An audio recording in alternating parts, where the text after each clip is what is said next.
The blood on her dress had long since dried to a rust-brown stain by the time she stumbled through the open barn doors and collapsed into the hay, too exhausted to care if anyone found her come morning. Garrett McKenna had been up before dawn like he had every day for the past 8 years, ever since he bought this ranch outside of Amarillo, Texas, with money earned from cattle drives up the Goodnight-loving trail. The year was 1884, and spring had come early to the Panhandle, bringing with it warm winds that promised a good season for his herd. He walked toward the barn with a bucket of oats for his mare, whistling a tune he had heard at the saloon the previous Saturday, his boots crunching on the hard-packed dirt of the yard. The sun was just beginning to paint the horizon in shades of orange and pink, and he was looking forward to another peaceful day of mending fences and checking on the new calves that had been born over the past few weeks.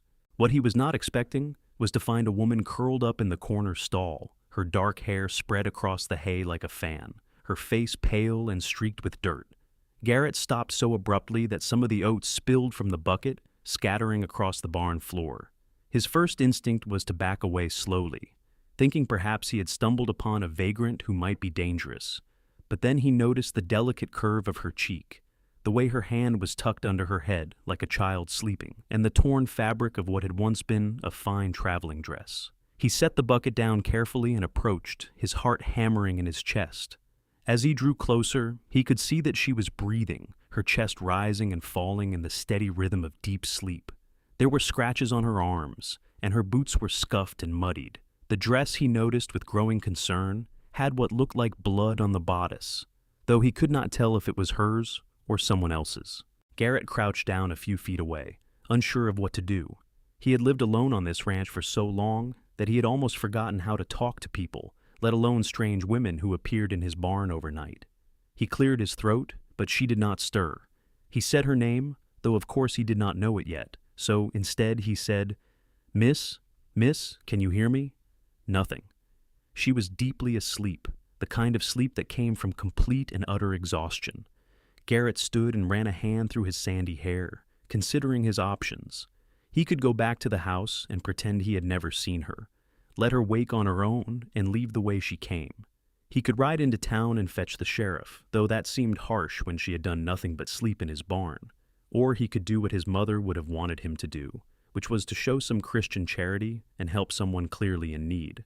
The decision made itself. He turned and walked back to the house, a modest 2-room structure he had built himself with help from his neighbors. The kitchen was small but functional, with a cast-iron stove that he had learned to manage over the years. He built up the fire and pulled out his sourdough starter, the one thing he took pride in besides his horses. Baking had been one of the few domestic skills his mother had insisted he learn before he left home at 16, and in the lonely years since, it had become a kind of meditation for him. As the dough rose and the coffee percolated on the stove, Garrett found himself thinking about the woman in his barn. Who was she? Where had she come from? The nearest town was 5 miles away, and there were no other ranches close enough for her to have walked from in that condition. She must have been traveling, perhaps on the stage road that ran a mile to the east, and something had happened. An accident? An attack? The blood on her dress suggested violence, and the thought made his jaw tighten. The bread baked slowly, filling the kitchen with a warm, yeasty smell that reminded him of his childhood in Missouri before his parents had died of fever and left him to make his own way in the world. He had been 18 then, angry and grieving, and he had pointed his horse west because there was nothing left for him in the east.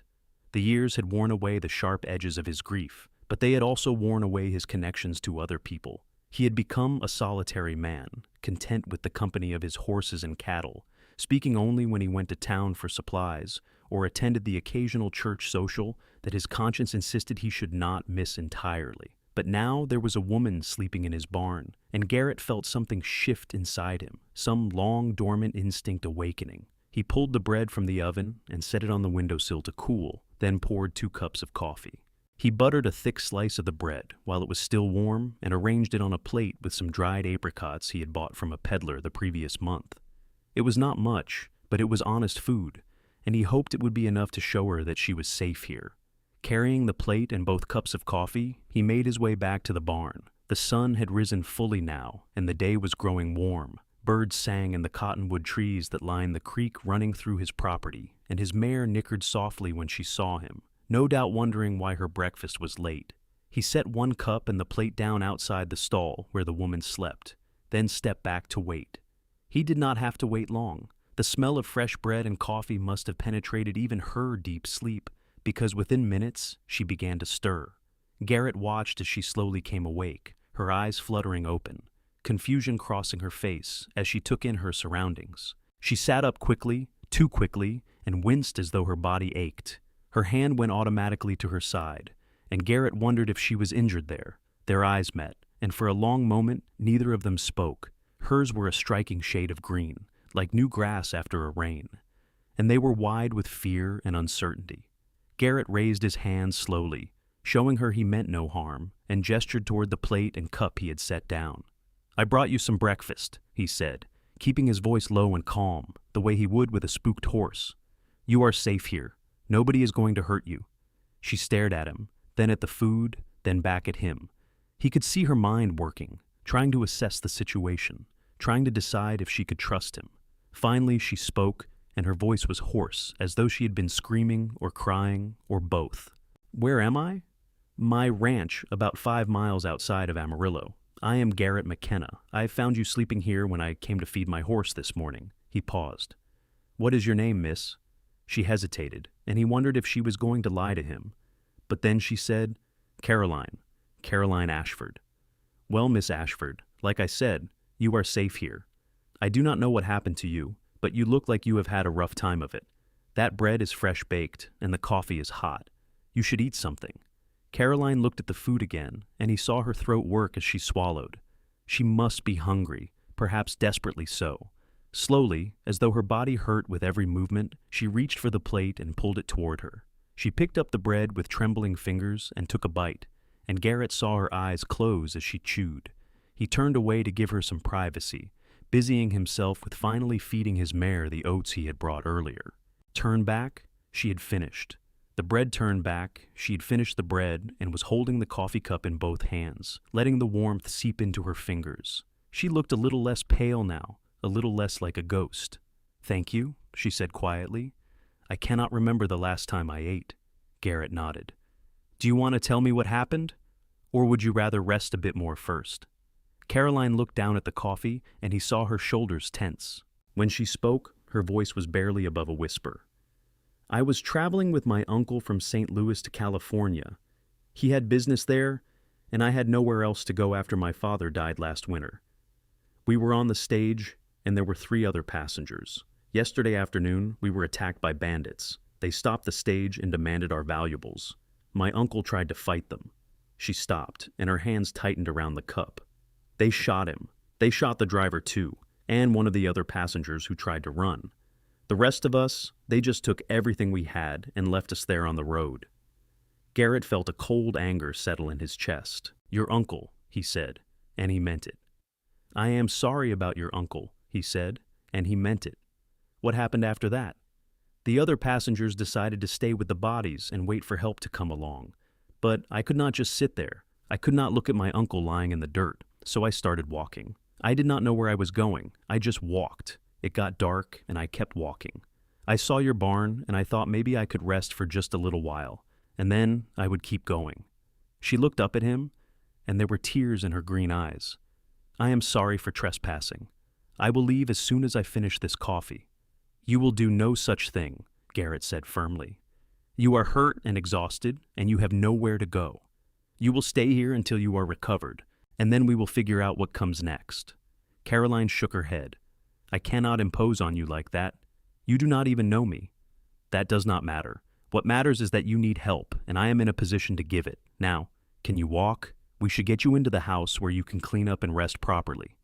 She set down the coffee cup and tried to stand, but her legs buckled under her. Garrett moved quickly, catching her before she could fall.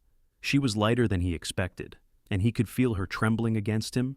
For a moment, she stiffened, and he realized this was probably the first time a strange man had touched her in such a familiar way. He loosened his hold immediately, giving her the option to pull away, but she did not. Instead, she sagged against him, and he understood that she simply had nothing left. "I am going to carry you to the house," he said. "Is that all right?" She nodded against his shoulder, and he scooped her up as carefully as he could, mindful of whatever injuries she might have. She weighed almost nothing, and he wondered when she had last had a proper meal before the bread he had given her. He carried her across the yard and into the house, shouldering open the door and bringing her into the small bedroom that he rarely used, preferring to sleep on the cot in the main room near the stove. He set her down on the bed, and she immediately curled onto her side, her eyes already closing. Exhaustion was pulling her back under, and Garrett did not fight it. Sleep was probably the best thing for her right now. He pulled a quilt over her, one that his mother had made years ago, and stood looking down at her for a moment. In the soft light coming through the window, he could see that she was younger than he had first thought, probably no more than 22 or 23. Her face, even streaked with dirt and drawn with exhaustion, was lovely in a delicate, refined way that spoke of a life very different from his own. He left her to sleep and went back outside to do the work that still needed doing. But as he mended a section of fence that had been damaged by his cattle rubbing against it, and as he checked on the spring calves in the south pasture, his mind kept returning to the woman now sleeping in his bed. Caroline Ashford. She had lost her uncle, lost everything she owned, and very nearly lost her life. Now she was alone in the world, dependent on the kindness of a stranger who had found her in his barn.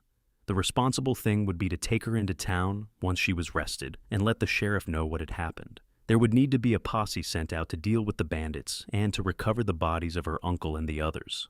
But the thought of taking her to town, of handing her over to the well-meaning but ultimately indifferent care of the community, bothered him in a way he could not quite name. She was here, under his roof, and that meant she was his responsibility, his to protect, his to care for, at least for as long as she needed. It was a strange feeling, this sudden protective instinct. Garrett had spent so long alone that he had almost forgotten what it felt like to care about another person's well-being. But there was something about Caroline, some quality in her frightened eyes and her quiet dignity even in the face of tragedy that touched something deep inside him. He told himself it was just common decency, the code of the West that said you help those in need and ask questions later. But in his heart, he knew it was more than that. By the time he returned to the house that afternoon, the sun was high and hot, and he was covered in dust and sweat. He washed up at the pump outside and changed into a clean shirt before checking on Caroline. She was still asleep, and he decided not to disturb her. Instead, he set about making a proper meal. He had venison from a deer he had shot the previous week, and he made a stew with potatoes and carrots and onions, letting it simmer on the stove until the meat was tender and the broth was rich. He baked another loaf of bread, and he made coffee, and he set the table for two, even though he did not know when she would wake. As it turned out, the smell of the stew woke her just as the sun was beginning to set. He heard movement from the bedroom, and then she appeared in the doorway, looking slightly better than she had that morning. She had removed her ruined dress and wrapped herself in the quilt, and her hair hung loose around her shoulders. She looked young and vulnerable, and Garrett felt that protective instinct surge again. "I hope you do not mind," she said, gesturing to the quilt. "I could not bear to put that dress back on." "Of course not," Garrett said quickly. "I should have thought to offer you something clean to wear. I do not have much, but there might be an old shirt and some trousers that you could make work until we can get you some proper clothes." "That is very kind of you." She moved into the room slowly, as though testing her body's ability to support her. "Something smells wonderful." "Just stew, nothing fancy. Are you hungry?"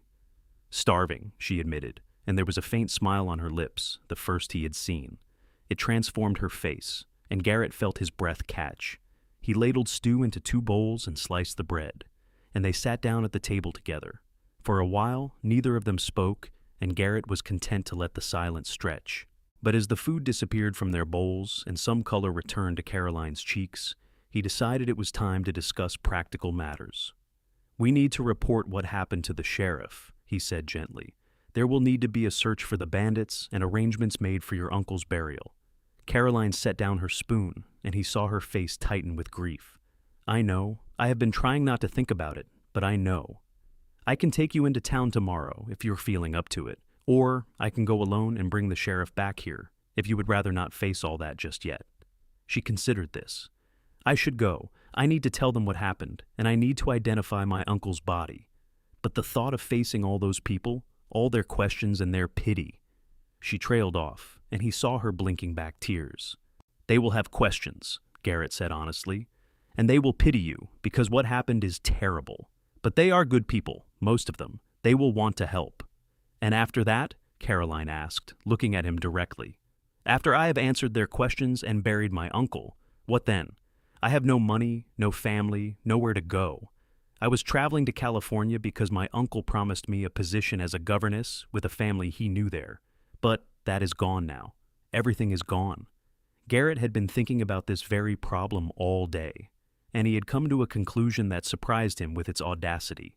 But now, looking at her across the table, seeing the fear and uncertainty in her eyes, he knew it was the right thing to do. It was insane, perhaps, and certainly impulsive, but it also felt more right than anything he had done in years. You could stay here, he said. Caroline blinked. What? You could stay here, he repeated, more firmly this time. On the ranch, with me. Mr. McKenna, I appreciate your kindness, but I could not possibly do that. It would not be proper. What would people say? They would say I took in someone who needed help, and if you were worried about your reputation, well, he paused, knowing he was about to say something that would change both their lives forever. We could get married. The silence that followed was so complete that Garrett could hear the ticking of the clock on the mantel and the crackling of the fire in the stove. Caroline stared at him as though he had suddenly started speaking in a foreign language. Married, she said finally, and it was not a question so much as an echo, as though she was testing the word to see if it was real. I know it sounds crazy, Garrett said, the words coming faster now. We just met. You do not know anything about me, and I do not know much about you. But here is what I do know. You need a home, and I have one. You need security, and I can provide that. I have this ranch, and it is not much, but it is mine free and clear. I have money saved, enough to live comfortably if not extravagantly, and I could use a partner. This is a lonely life, Miss Ashford, and I have been living it alone for too long. But marriage, Caroline said, and there was something like wonder in her voice now. That is not something to enter into lightly. No, it is not, Garrett agreed. But I am not suggesting we rush into anything. We could have a proper courtship if you want. Let you stay in town while we get to know each other. But the truth is, you need help now, and this is the best way I can think of to give it to you. If we are married, no one can question your being here. You would have a home, a name, protection, and if we find that we do not suit each other, well, we will figure that out when we come to it. Caroline was quiet for a long time, her hands folded in her lap, her eyes downcast. Garrett waited, his heart pounding. He had shocked himself with the proposal, and he could only imagine how she felt. But the more he thought about it, the more sense it made. He was 30 years old, and he had always assumed he would marry someday. But that day had never seemed to arrive. He was too busy with the ranch, too isolated, too set in his ways. But now, here was this woman who needed exactly what he had to offer, and who could offer him something he had not even realized he was missing. When Caroline finally looked up, her eyes were bright with unshed tears, but there was something else there too. Hope, perhaps, or relief. Or maybe just the faint stirring of possibility. Why would you do this for me? She asked. You do not even know me. I know you have been through something terrible, and you need help. I know you did not give up even when you were alone and frightened, which tells me you are strong. I know you have good manners and a kind way of speaking, which tells me you were raised right. And I know that when I look at you, I feel something I have not felt in a very long time. I cannot name it yet, but I know it is there. He reached across the table and, after a moment's hesitation, placed his hand over hers. You do not have to answer right now. Sleep on it. Think about it. But know that the offer is genuine, and it stands whether you accept it or not. You are welcome here for as long as you need to be. Caroline turned her hand over so that her palm met his, and her fingers curled around his. It was the first real touch they had shared, chosen rather than necessitated by circumstance, and Garrett felt a warmth spread through him that had nothing to do with the fire in the stove. I do not need to sleep on it, Caroline said softly. Yes, I will marry you. Garrett felt as though the air had been knocked from his lungs. Are you sure? No, she said with a small, shaky laugh. I am not sure about anything right now, but I know that you are offering me something I desperately need, and you are doing it with kindness and respect. That is more than I have any right to expect, and I would be a fool to turn it down. So, yes, Mr. McKenna, I will marry you. "Garrett," he said, "if we are going to be married, you should call me Garrett." "Garrett," she repeated, and hearing his name in her voice made it feel new somehow, as though he was being christened all over again. "And you should call me Caroline." "Caroline." He smiled at her, and she smiled back. And for a moment, the shadows that haunted both of them retreated just a little. They talked late into the night, sitting at that scarred wooden table, learning the basics about each other. Caroline told him about her childhood in St. Louis, the daughter of a banker who had lost everything in a bad investment and drunk himself into an early grave. She told him about her mother, who had died when Caroline was just 10, and how she had been passed between relatives who saw her as a burden until her uncle had reluctantly agreed to take her west. She spoke of her education, which had been good enough to qualify her for work as a governess, and her love of reading, which had been her solace in the lonely years after her mother's death. Garrett, in turn, told her about growing up in Missouri, about his parents' farm, and the fever that had taken them both within a week of each other. He told her about his years drifting west, working on cattle drives and ranches, learning the trade and saving every penny until he had enough to buy this land. He told her about the hard early years, building the house and the barn with his own hands, slowly building up his herd, weathering droughts and harsh winters, and the loneliness that sometimes felt like it would swallow him whole. As they talked, Garrett found himself watching the play of firelight on Caroline's face, the way her eyes lit up when she spoke of books she loved, the way her voice softened when she spoke of her mother. She was lovely. There was no denying that, but it was more than her physical beauty that drew him. There was an intelligence in her eyes, a resilience that had brought her through tragedy, and a vulnerability that made him want to shield her from any further harm. And Caroline, for her part, found herself warming to this quiet, serious man who had taken her in without question. There was a steadiness to Garrett, a solid reliability that she had not known she was looking for until she found it. He spoke carefully, as though weighing each word before he released it, and when he looked at her, really looked at her, she felt seen in a way that was both frightening and exhilarating. It was past midnight when they finally admitted that they should sleep. Garrett insisted that Caroline keep the bedroom, and he made up his cot in the main room, banking the fire so it would last through the night. As he lay in the darkness, listening to the soft sounds of the house settling around him, he thought about the extraordinary turn his life had taken in the space of a single day. This morning, he had been alone, as he had been for years. Tonight, he was engaged to be married to a woman he had met only hours ago. It was madness. It was impulsive and possibly foolish, and certainly not what anyone would consider sensible. But it also felt right in a way that Garrett could not explain and did not want to question. He had made his decision, and Caroline had made hers, and now they would see where this path led them. In the bedroom, Caroline lay awake as well, staring at the ceiling and trying to make sense of her situation.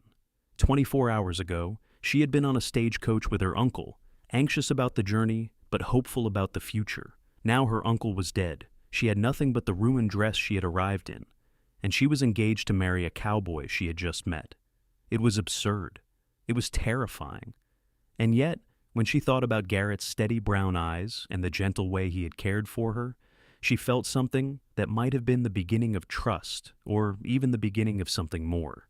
She had been alone for so long, passed from relative to relative like an unwanted package, always aware that she was a burden, always trying to make herself small and useful and unobtrusive. But Garrett had looked at her as though she mattered, as though her well-being was important to him, even though they were strangers. He had offered her not just shelter, but a partnership, a life. And if there was no passion in the offer, well, passion was for storybooks and foolish girls who had time to dream. She was a practical woman who had learned to take what life offered and make the best of it. But as she drifted towards sleep, wrapped in Garrett's mother's quilt and feeling safer than she had in months, Caroline allowed herself to wonder what it might be like if this strange arrangement became something more. What if kindness and respect grew into affection? What if affection deepened into love? It seemed too much to hope for, and yet the hope was there, fragile and newborn, refusing to be extinguished. The next morning dawned clear and bright, and Garrett was up early as always. He made coffee and biscuits, and when Caroline emerged from the bedroom wearing his spare shirt and a pair of trousers that she had belted tightly around her slim waist, he felt his heart give a peculiar lurch. She looked like a different person from the terrified woman he had found in his barn, and he realized that some of the credit for that transformation belonged to him. He had helped her. He had made a difference. "Good morning," she said, and there was a shyness in her voice that he found endearing. "Good morning. Did you sleep well?" "Better than I have in months, actually. That bed is very comfortable." They ate breakfast together, and the conversation came more easily now, as though they had broken through some invisible barrier the night before. Afterward, Garrett saddled his mare and his gelding, and they rode into Amarillo together, Caroline sitting astride in her borrowed trousers, because there was no side saddle to be had, and she was not about to complain about such niceties given the circumstances. The town of Amarillo in 1884 was still young and rough around the edges, a collection of buildings clustered around the railroad tracks that had brought prosperity to the region. There was a main street with a general store, a bank, a hotel, a saloon, and a church, along with various other establishments that served the ranchers and railroad workers who made up the bulk of the population. It was not much, but it was civilization, and Caroline felt a mixture of relief and dread as they rode in. Garrett took her straight to the sheriff's office, a small building at the end of the main street. Sheriff Tom Randall was a large, gruff man with a thick mustache and eyes that had seen too much to be easily shocked. He listened to Caroline's story with a grave expression, asking occasional questions to clarify details. And when she had finished, he nodded slowly. "We will send a posse out to look for those bandits," he said, "and we will bring back the bodies for proper burial. I am sorry for your loss, Miss Ashford. Your uncle was a brave man to try to protect you." "Thank you," Caroline said quietly. Sheriff Randall turned his attention to Garrett. "You did right bringing her to me, McKenna. I assume she will be staying at the hotel until we get this sorted out?" "No," Garrett said, and Caroline heard the firmness in his voice. "She is going to be staying with me. We are getting married." The sheriff's eyebrows rose almost to his hairline. "Married? That was fast work, even for you." "It is the right thing to do," Garrett said, and there was a warning in his tone that suggested the sheriff should not argue.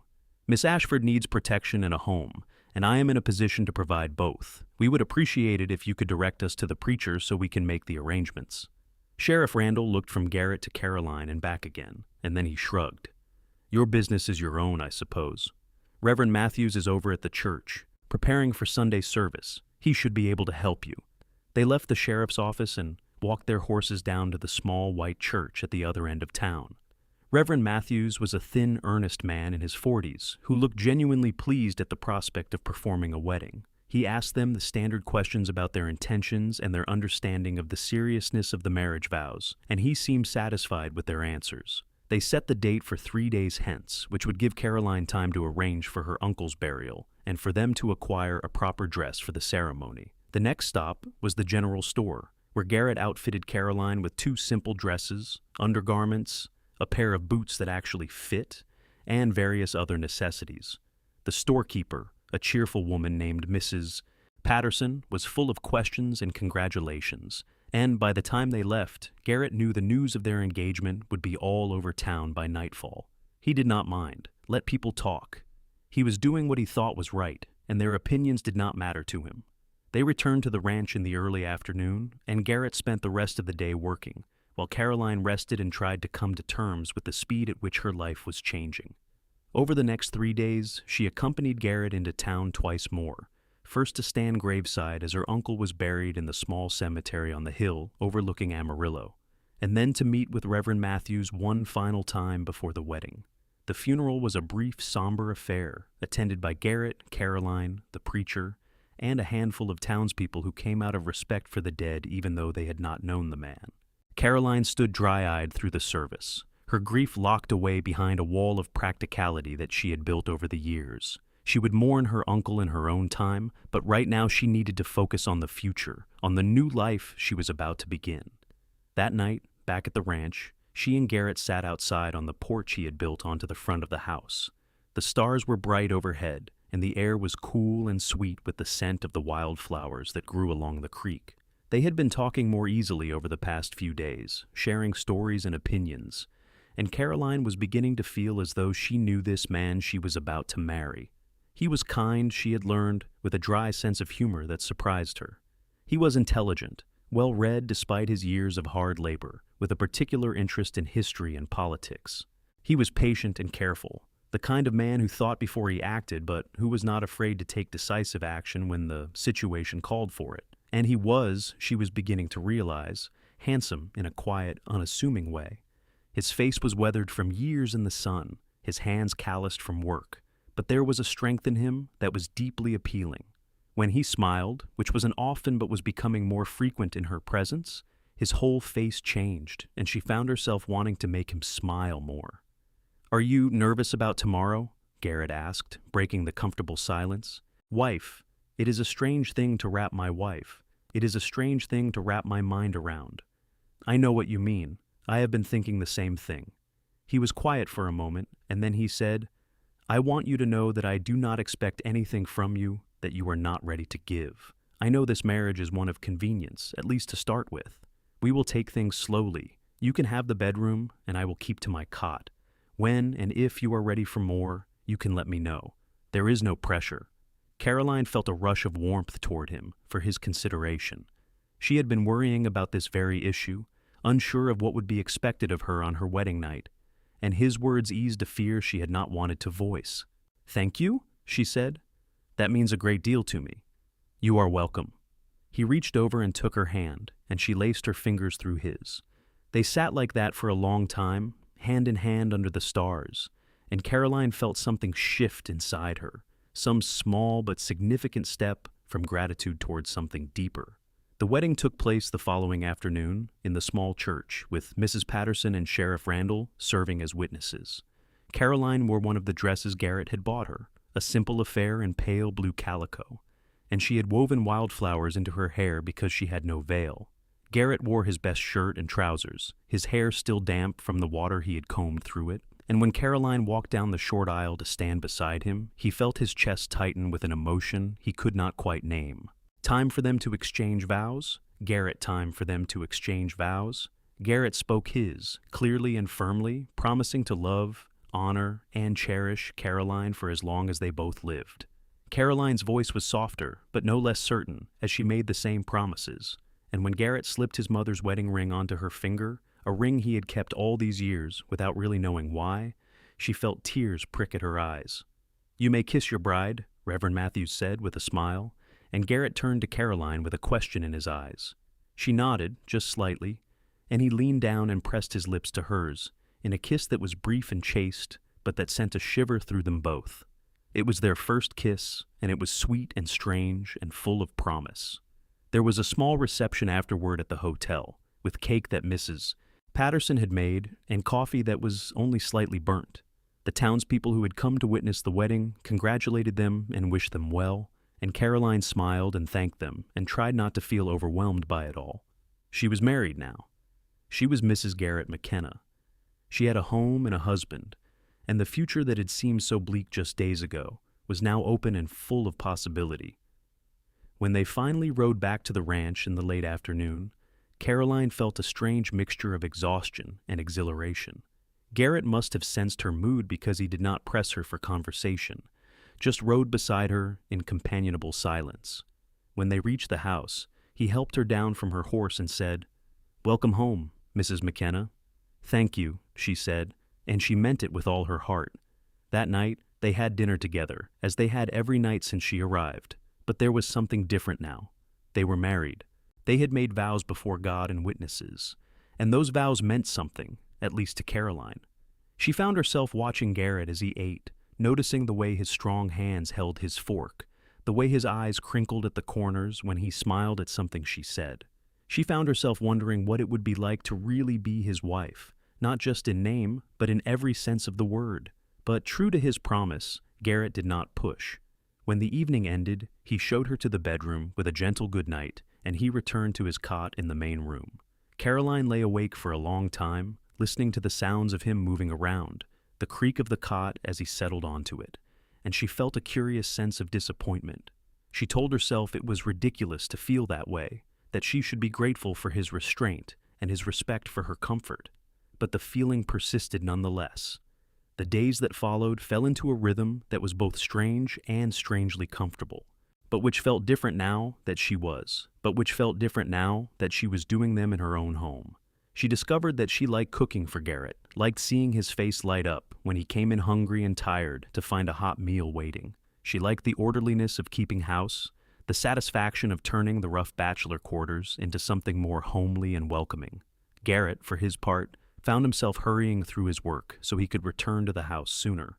He had always been diligent, but now he had a reason to be done with his chores beyond simple necessity. There was someone waiting for him, someone who smiled when he walked through the door, someone who had made curtains for the windows and planted herbs in a small garden by the kitchen. The house was no longer just a shelter, but a home, and the change was entirely due to Caroline. They talked more as the days passed, sharing thoughts and opinions, discovering common ground and navigating differences. Garrett learned that Caroline had a sharp wit and a love of debate, that she could hold her own in an argument and was not afraid to disagree with him. Caroline learned that Garrett had a thoughtful, philosophical side that he rarely showed to the world, that he thought deeply about questions of justice and morality and the kind of life he wanted to live. And slowly, inevitably, they began to fall in love. It was not a sudden thing, not the lightning strike that poets wrote about. It was gradual and gentle, built on small moments and quiet gestures. It was Garrett bringing Caroline wildflowers he found growing by the creek and watching her face light up. It was Caroline mending Garrett's shirt with tiny, careful stitches and taking pride in the workmanship. It was the two of them sitting on the porch in the evening, talking about everything and nothing, comfortable in each other's presence. It was the way their hands found each other without thinking, the way their eyes met across the room and held.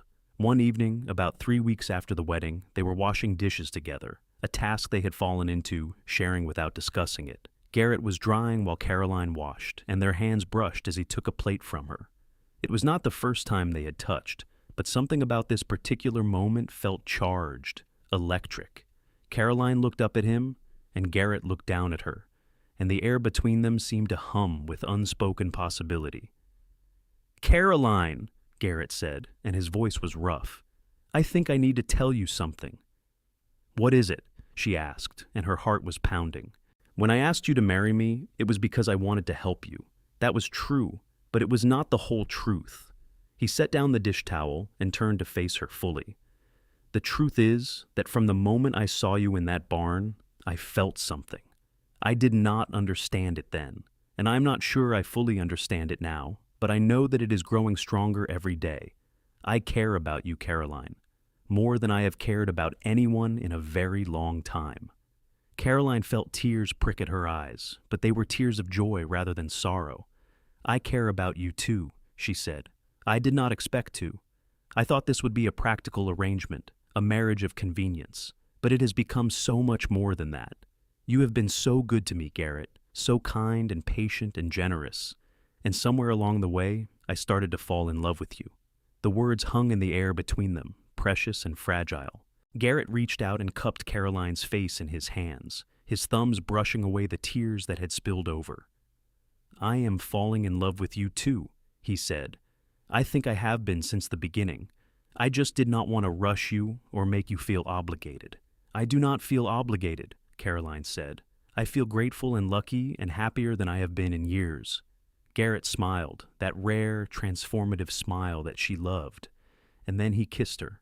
This kiss was different from the brief, chaste press of lips at their wedding. This kiss was deep and slow and full of all the things they had not been able to say until now. Caroline's hands came up to grip his shoulders, and she kissed him back with all the passion and longing that had been building inside her for weeks. When they finally pulled apart, both breathless, Garrett rested his forehead against hers. "I do not want to sleep on that cot anymore," he said. "I want to be a real husband to you, if you will have me." "Yes," Caroline said without hesitation. "Yes, I want that too." That night, they became husband and wife in every sense of the word. Garrett was gentle and careful, mindful of Caroline's inexperience, and Caroline was surprised by the depth of feeling that swept through her, the way her body responded to his touch, the way their two separate selves seemed to merge into something greater than the sum of their parts. Afterward, lying in Garrett's arms with her head on his chest, listening to the steady thump of his heartbeat, Caroline felt a contentment so profound that it brought fresh tears to her eyes. "Are you all right?" Garrett asked, feeling her tears on his skin. "I am more than all right," Caroline said. "I am happy, truly, deeply happy." Garrett tightened his arms around her and pressed a kiss to the top of her head. "So am I," he said. "So am I." The weeks that followed were a kind of honeymoon, even though they never left the ranch. They worked together during the day, Garrett teaching Caroline about the cattle and the horses, Caroline teaching Garrett how to improve his cooking beyond the basics he had mastered. They laughed together and argued playfully and made love with increasing passion and confidence. They learned each other's bodies and each other's hearts, and the bond between them grew stronger with each passing day. Summer came to the Texas Panhandle, bringing with it heat and thunderstorms that swept across the plains with dramatic fury. Garrett's herd thrived, and he was able to sell several head to a buyer from Kansas, bringing in enough money to make improvements to the ranch. He built an addition onto the house, creating a proper parlor and a larger bedroom, and Caroline sewed curtains and made cushions, and turned the house into a real home. They attended church on Sundays, and Caroline became friendly with the other ranchers' wives, women who welcomed her into their circle and shared advice on everything from gardening to preserving food. Garrett, too, found himself more connected to the community, joining the other men for barn raisings and brandings, and the occasional social event. They were no longer isolated individuals, but part of a larger whole, and both of them valued the sense of belonging that came with it. In the fall, Caroline realized that she was pregnant. She had suspected for a few weeks, but she waited to be certain before telling Garrett. When she finally shared the news one evening over dinner, his reaction was everything she could have hoped for. His face lit up with joy, and he pulled her into his arms and held her tight, murmuring words of love and excitement and promise. "We are going to have a baby," he said, as though he could not quite believe it. "We are," Caroline confirmed, smiling through happy tears. "Are you pleased?" "Pleased? Caroline, I am thrilled. This is the best news I could have imagined." He pulled back to look at her, his hands on her shoulders. "Are you feeling all right? Is there anything you need? We should get the doctor to come out and check on you." "I am fine," Caroline assured him. "Just a little tired in the mornings. But Mrs. Patterson says that is normal. She has already been giving me advice, and I have a feeling I am going to be inundated with well-meaning suggestions from every woman in the county." Garrett laughed. "Probably, but we will take what is useful and ignore the rest. The important thing is that you and the baby are healthy." As Caroline's pregnancy progressed, Garrett became even more attentive and protective. He took over the heavier household tasks, insisted she rest more than she thought necessary, and fretted over every little thing. Caroline found his concern endearing, even when it was excessive, and she did her best to reassure him that she was perfectly fine. The winter was mild that year, and when spring came around again, Caroline was in her final weeks of pregnancy. The house was ready, with a cradle that Garrett had made himself, and blankets that Caroline had sewn. They were as prepared as they could be, and now they just had to wait. The baby came on a warm April evening in 1885, almost exactly a year after Garrett had found Caroline sleeping in his barn. The labor was long and difficult, and there were moments when Garrett was terrified that he would lose her. But Caroline was strong, stronger than either of them had realized. And when the baby finally arrived, a healthy boy with a powerful set of lungs, she was exhausted but triumphant. Garrett held his son for the first time with shaking hands, overwhelmed by the rush of love and protectiveness that swept through him. Around Garrett's finger, Garrett felt his heart swell to the point of bursting. "He is beautiful," Garrett said, his voice thick with emotion. "You are amazing, Caroline. Thank you. Thank you for this." Caroline smiled tiredly. "We made him together," she said. "What should we name him?" They had discussed names over the past few months, but they had not settled on anything definite. Now, looking at their son, Garrett knew what felt right. "What about James?" he suggested. "That was my father's name, and we could call him Jamie." "James McKenna," Caroline said, testing the name. "Yes, I like that. Hello, Jamie. Welcome to the world." The years that followed were full and rich and sometimes challenging, but they were always infused with love. Jamie grew from a squalling infant into a curious toddler, and then into a bright, energetic boy who loved the ranch and the animals and the wide-open spaces of the Texas Panhandle. Caroline and Garrett had 2 more children, a daughter they named Sarah, who had her father's steady temperament and quiet intelligence, and another son they named Thomas, who was as wild and mischievous as his older brother was serious. Garrett's ranch prospered, growing from a modest operation into one of the more successful spreads in the area. He hired help as he needed it, and he invested in improving his herd and his land. But no matter how busy he was, he always made time for his family, and the evenings spent around the dinner table or on the porch, watching the sun set over the plains, were the times he treasured most.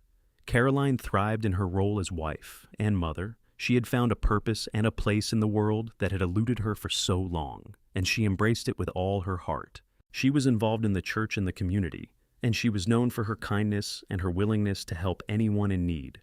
She never forgot that she had been the one in need once, and that Garrett had offered her not just assistance but a life, and she tried to pay that kindness forward in every way she could.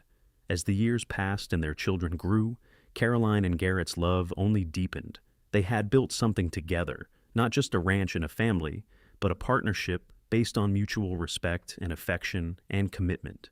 They had their disagreements, of course, as all couples do, but they worked through them with patience and communication, always remembering the vows they had made to each other that day in the small church in Amarillo.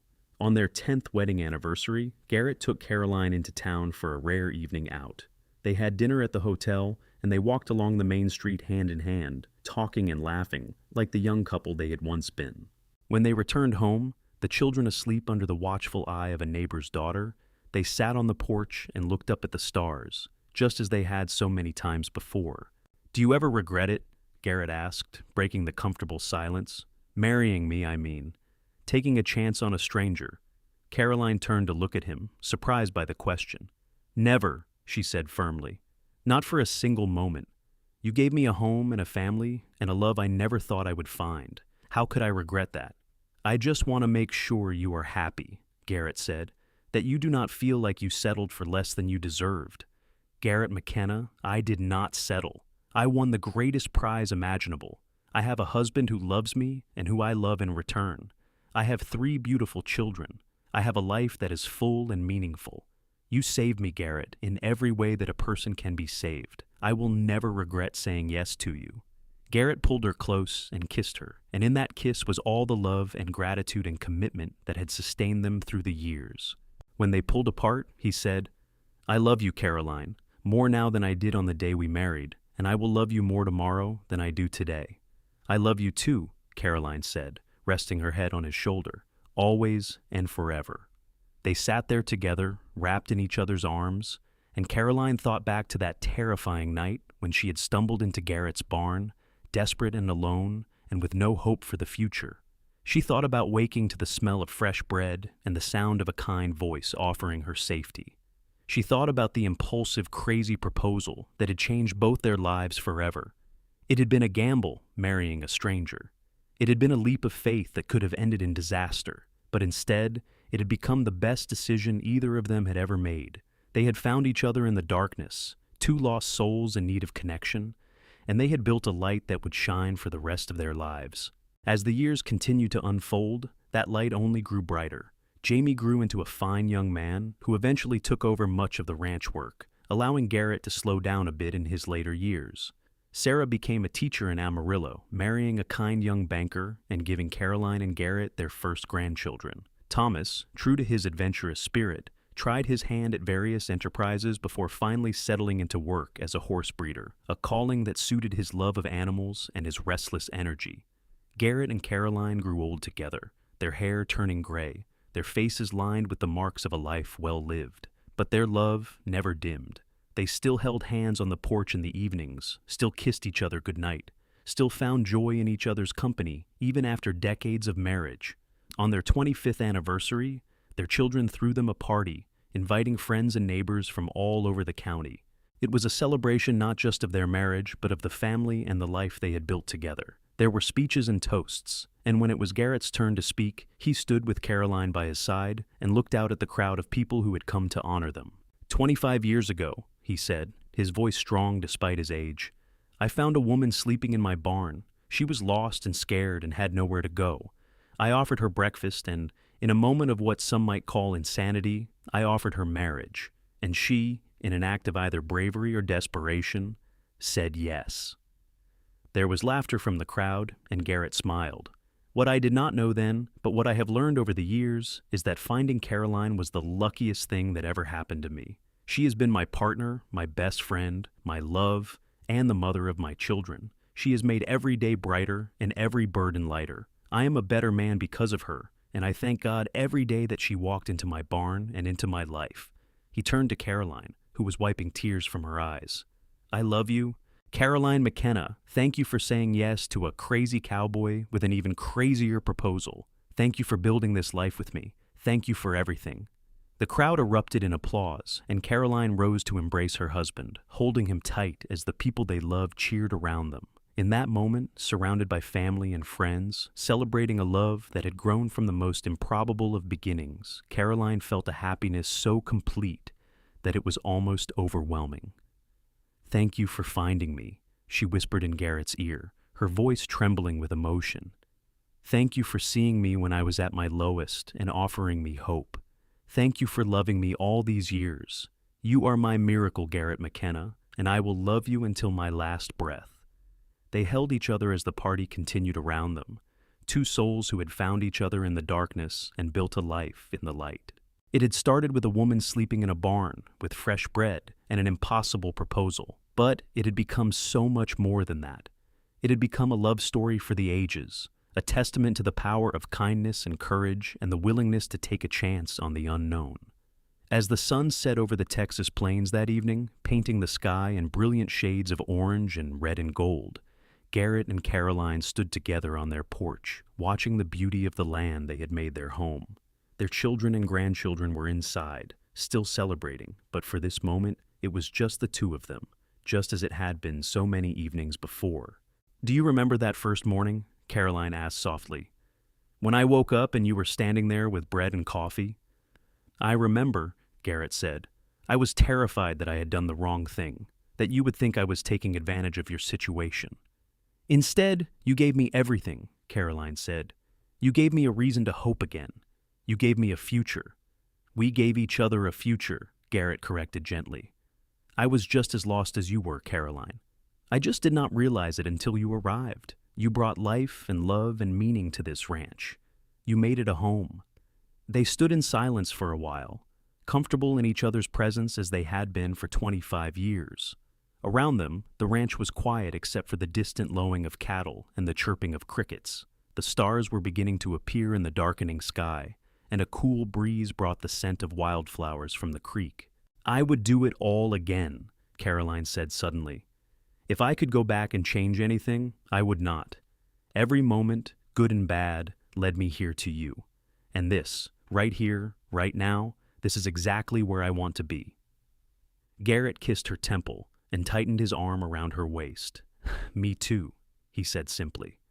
"Me too."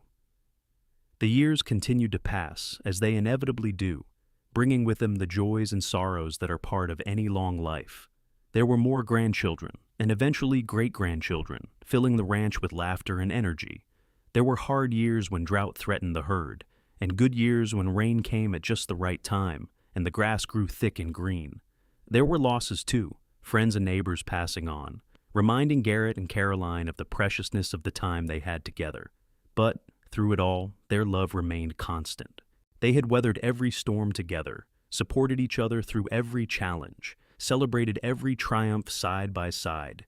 They had built a legacy, not just in the land and the ranch that would be passed down to their children, but in the love and the values and the example they had set. As they entered their later years, moving more slowly, but with no less love for each other, Garrett and Caroline often reflected on the improbable way their story had begun. Sometimes, sitting on the porch in the evening, as they had done for decades, they would talk about that night when Caroline had stumbled into the barn, exhausted and desperate. "What do you think would have happened if you had chosen a different barn?" Garrett would muse. "What if you had walked a little farther, or a little less far, and ended up somewhere else?" "Then I would not be here with you," Caroline would answer. "And that is unthinkable. I believe I was meant to find your barn, Garrett. I believe we were meant to find each other." "I believe that too," Garrett would say, taking her hand in his. "I think God led you to me, and me to you, and I am grateful for every single day we have had together." On a warm spring evening in 1909, exactly 25 years after their anniversary party, Garrett and Caroline sat on their porch for what would be the last time together. Garrett had been feeling poorly for a few weeks, his heart not as strong as it once was, and that evening he seemed especially tired. Caroline sat beside him, holding his hand, watching the sunset paint the sky in colors that still took her breath away, even after so many years. "It is beautiful, is it not?" Garrett said softly, his voice weaker than it had once been, but still warm with love. "It is," Caroline agreed, "just like always." "Caroline," Garrett said, and something in his tone made her turn to look at him. "I need you to know something. I need you to know that marrying you was the best thing I ever did. You made my life complete. You gave me more happiness than I ever thought possible. I love you, and I always will, even when I am gone." "Do not talk like that," Caroline said, though tears were already forming in her eyes. "You are not going anywhere. We still have years ahead of us." "Maybe," Garrett said with a gentle smile. "But if we do not, I want you to know that I have no regrets. I have lived a full and wonderful life, and it is all because you said yes to a crazy proposal from a stranger. Thank you, Caroline. Thank you for everything." He closed his eyes then, still holding her hand, and Caroline felt the moment when his breathing changed, when his grip loosened just slightly. Funeral was attended by what seemed like 100 people. Funeral was attended by what seemed like half the county, a testament to the respect and affection people had for Garrett McKenna. He was laid to rest in the small cemetery on the hill, not far from where Caroline's uncle had been buried all those years ago. Caroline stood by the grave with her children and grandchildren around her, and she said goodbye to the man who had saved her, who had loved her, who had given her a life beyond her wildest dreams. In the months that followed, Caroline grieved as anyone would grieve the loss of their life partner. But she did not despair. She had too much to live for, too many people who needed her, too many memories to cherish. She continued to live on the ranch, now run by Jamie and his family, and she spent her days surrounded by the love and laughter of her descendants. She lived for another 7 years, remaining sharp and engaged until the very end. In her final days, as she lay in the bed she had shared with Garrett for so many years, she was surrounded by her children and grandchildren. They held her hands and told her they loved her, and she smiled at them with the same warmth and grace she had shown throughout her life. "Tell me again," her granddaughter Sarah, named after her aunt, asked. "Tell me the story of how you and Grandpa met." Caroline smiled, her eyes drifting closed as she remembered. "I was running," she said softly, "running from bandits, from tragedy, from a future that seemed impossibly dark. I stumbled into his barn and fell asleep in the hay, too tired to go any farther, and when I woke up, there was fresh bread and coffee, and a kind cowboy who looked at me like I mattered. He asked me to marry him that very first day, can you imagine? A stranger asking a stranger to marry him. But I said yes, because I saw something in him, something good and true and strong, and it turned out to be the best decision I ever made." "He loved you very much," her grandson James said. "Yes, he did," Caroline agreed, "and I loved him. We built a good life together, a life full of love and family and purpose. I have been so blessed, so very, very blessed." Those were among her last words. Caroline McKenna passed peacefully that night, surrounded by the family she and Garrett had created, her heart full of love and gratitude for the life she had been given. She was laid to rest beside her husband, and on their shared headstone were engraved the words that summed up their story: two souls who found each other in the darkness and built a life in the light. The ranch continued to thrive under the care of their descendants, passed down through the generations as a testament to what Garrett and Caroline had built together. And every spring, when the wildflowers bloomed along the creek and the breeze carried the scent of new grass, the family would gather at the old homestead and tell the story of the cowboy who found a woman sleeping in his barn, who offered her fresh bread and a marriage proposal, and who loved her faithfully for the rest of his days. It was a story of courage and kindness, of taking chances and building something beautiful out of tragedy. It was a story of love found in the most unlikely of circumstances, nurtured through commitment and respect, and sustained through all the joys and sorrows that life brings. It was, in short, a story worth remembering, worth passing down, worth celebrating. And in the hearts of all who heard it, the love between Garrett and Caroline McKenna lived on, as bright and enduring as the Texas sun, as constant as the stars that shone over the ranch they had built together, as timeless as true love itself.